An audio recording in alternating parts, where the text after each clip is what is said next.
Hey guys, welcome to success Dilip. मैं दिलीप कुमार, स्वागत है आपका। इस वीडियो में डिस्कस करने वाले हैं आज की बेहतरीन परमानेंट सरकारी नौकरी की नई वैकेंसीज के बारे में, जो कि वैकेंसी निकाली गई है डीआरडीओ की तरफ से। जी हाँ, DRDO defence research and development organisations की तरफ से परमानेंट सरकारी नौकरी की बम्पर वैकेंसी एक बार फिर से निकल चुकी है, जो कि ऑल इंडिया के कैंडिडेट अप्लाई कर सकते हैं।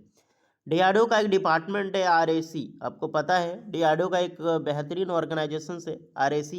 आरएसी की तरफ से ही यहाँ पर साइंटिस्ट बी की पोस्ट पर वेरियस वैकेंसी निकाली गई है। मौका मत छोड़ना, अच्छी अपॉर्चुनिटी है क्योंकि परमानेंट जॉब्स है, और सबसे बड़ा बात कि डीआरडीओ में परमानेंट जॉब्स है। तो चलिए डिटेल नोटिफिकेशन वाइज सारी चीज़ें वन टू वन हम डिस्कस करते हैं। रिलेटेड नोटिफिकेशन वाइज कौन कौन सी ब्रांच के लिए कितनी पोस्ट पर वैकेंसी है, सैलरी एंड स्ट्रक्चर प्रोसेस के बारे में सारी चीज़ें बात करेंगे। स्टार्ट करते हैं। आगे बढ़ने से पहले चैनल पे अगर आप नए हैं so please do subscribe and hit the bell icon, ताकि इसी तरह लेटेस्ट अपडेट आपको हमेशा मिलते रहे परमानेंट सरकारी नौकरी की।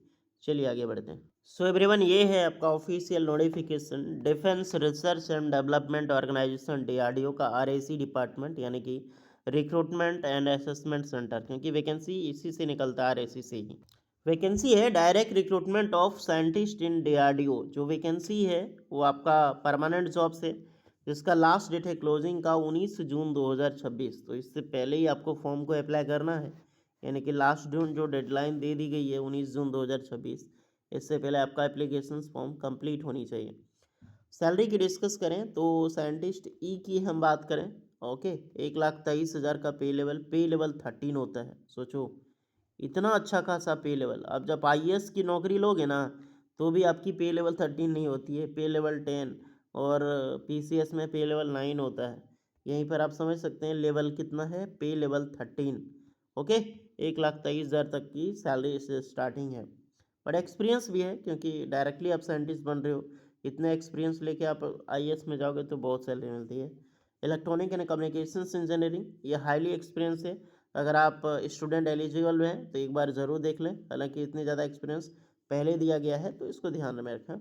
साइंटिस्ट डी की पोस्ट है, 78,000 प्लस सैलरी, लेवल 12 की जॉब है ये।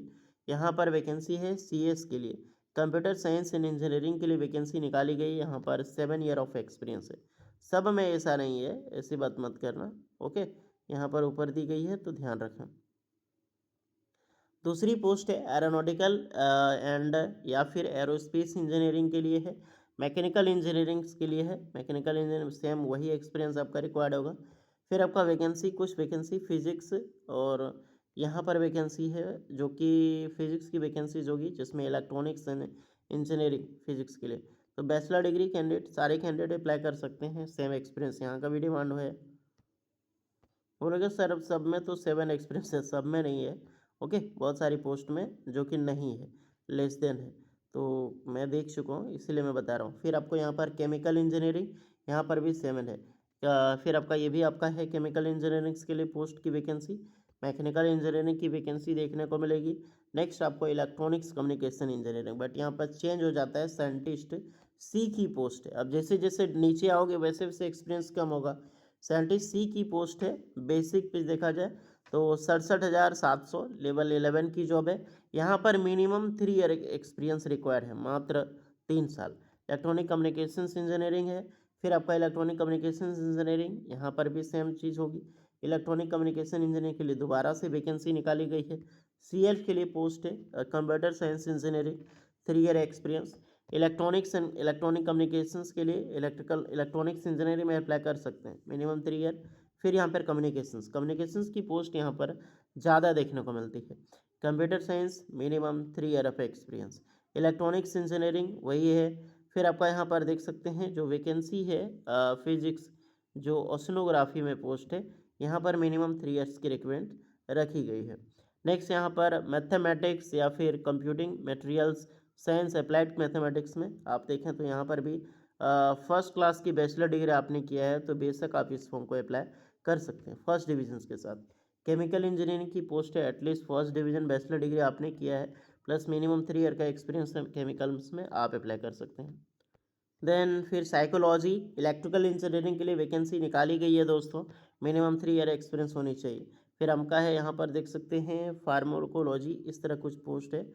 फिर आपका यहाँ पर रिमोट सेंसिंग, जो रिमोट सेंसिंग साइंटिस्ट की पोस्ट है उसके लिए निकाली गई है यहाँ पे।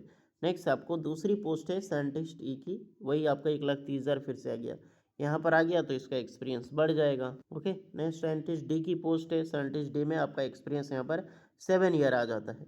फिर यहाँ पे आते हैं तो फिर से मिनिमम 3 ईयर एक्सपीरियंस आपको एक चीज़ देखने को मिलेगी, इलेक्ट्रॉनिक कम्युनिकेशंस इंजीनियरिंग, क्योंकि ये साइंटिस्ट डी की पोस्ट, साइंटिस्ट सी की पोस्ट पर वैकेंसी रिलीज हुई। तो पोस्ट थोड़ा सा वॉस्ट आपको देखने को मिलेगी, है तो परमानेंट जॉब, और नोटिफिकेशन आपको क्लियर नज़र नहीं आ रहा होगा, बिकॉज अभी ये एम्प्लॉयमेंट न्यूज़पेपर पे जस्ट पब्लिश हुई है 30 मई, आज ही है और आज के डेट में पब्लिश की गई है। Official notification I think Monday तक इसकी रिलीज हो सकती है।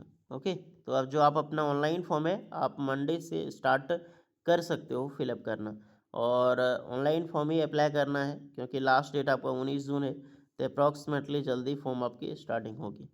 एज लिमिट अगर देखा जाए तो फॉर साइंटिस्ट डी एंड ई के लिए 18 से 45 साल है, साइंटिस्ट सी के लिए 18 से 35 साल है, और जितने भी कैंडिडेट हैं S T S C O B C उन सबको एज में रिलैक्सेशन आपको यहाँ पर मिलेगी। अपने एक एज के अकॉर्डिंग आपको सर्टिफिकेट सबमिट करना होगा, तब जाके आपको रिलैक्सेशन मिलेगी। यहाँ पर बैचलर डिग्री अलाउड है, आपको bachelor degree, bachelor in engineering complete होनी चाहिए प्लस एक्सपीरियंस। तो अगर आपने बी टेक इंजीनियरिंग किया है या फिर आपने डिप्लोमा करके बीटेक इंजीनियरिंग किया है तभी आप इस फॉर्म को यहाँ पर अप्लाई कर सकते हैं। कंपलसरी है, without degree are not eligible. All India के कैंडिडेट इससे अप्लाई कर सकते हैं यहाँ पर, और वर्क एक्सपीरियंस आपका कंप्लीट होनी चाहिए। ओके, तो फिलहाल ये शॉर्ट नोटिफिकेशन है, उतनी क्लियरेंसी भी नहीं है, और नोटिफिकेशन आने चाहिए ऑफिशियल, तो उस टाइम आपका कुछ ऐड ऑन करना रहेगा तो मैं बता दूंगा, नहीं तो डायरेक्टली आप फॉर्म अप्लाई कर लेना। और कोई डाउट रहा था आप लोग का बिल्कुल कमेंट करके बताना, तो हो सके तो वीडियो ले आऊँगा उसमें फ्रेश का। ओके, बाकी बात एक्स्ट्रा कोई डाउट है तो आप लोग भेज से कमेंट करके बताइएगा। मिलते हैं नेक्स्ट वीडियो में, तब तक के लिए जय हिंद।